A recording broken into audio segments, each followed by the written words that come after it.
தேவனுடைய பிள்ளைகளை 2 நாளாகமத்தின் புஸ்தகத்தில் 33ஆம் அதிகாரம் 12வது வாக்கியத்திலே நீங்கள் வாசிக்கும் பொழுது பைபிள் என்ன சொல்லுகிறது?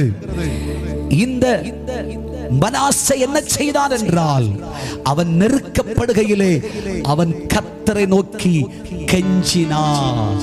ஹல்லேலூயா! உன் நெருக்கத்தாண்டவர் மாற்றுவார், உன் நெருக்கத்தாண்டவர் மாற்றுவார்.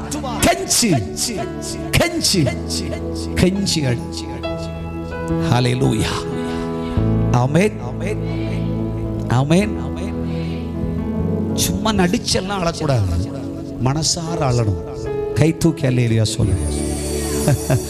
ஹல்லேலூயா! ஆண்டவருக்கு இதெல்லாம் தெரியும். இருதயம் நொறுங்குண்டதும் நரங்குண்டதுமான ஆவி உள்ளவர்களுக்கு தேவன் சமீபமாயிருக்கிறார்.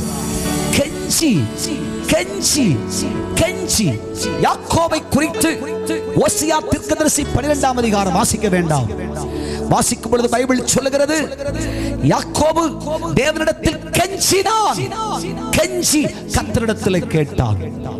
ஆண்டவர் வெறும் கோலோடு போனவனை பெரும் பரிவாரமாய் மாற்றினார். பெரும் பரிவாரமாய் மாற்றினார். இன்னைக்கு கெஞ்சுவாயா? கெஞ்சி கேப்பியா? அப்பா ப்ளீஸ் டாடி, அப்பா ப்ளீஸ் டாடி, கெஞ்சி கேட்பாயா? உனக்காக பரலோகத்தின் வாசலை திறப்பா, நன்மையின் வாய்க்காலை திறப்பா, ஆசீர்வாத ஊற்றை உனக்காக திறப்பா. கெஞ்சி கெஞ்சி அழு. ஆமென். ஹல்லேலூயா ஹல்லேலூயா. அது மட்டுமல்ல, அவன் தேவனுக்கு முன்பாக தன்னை தாழ்த்தினான். தெய்வமே, நான் ஒன்றுமில்லை சுவாமி. என்னுடைய ஞானமோ, என் புத்தியோ, என் அறிவோ, என் திறமையோ, என் சாமர்த்தியமோ எதுவுமே இல்லை. உம் சமூகத்தில் என்னை வெறுமையாக்குகிறேன். தாழ்மைப்படியா. உனக்குள் இருக்கிற கௌரவம், கர்வம் இதெல்லாம் விட்டுடு. வேண்டாம்.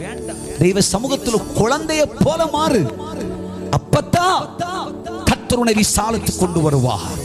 அப்பத்தான் கர்த்தர் உனக்கு நன்மையை கொண்டு வருவார். அப்பொழுதுதான் கர்த்தர் உனக்கு மேன்மையை தருவார்.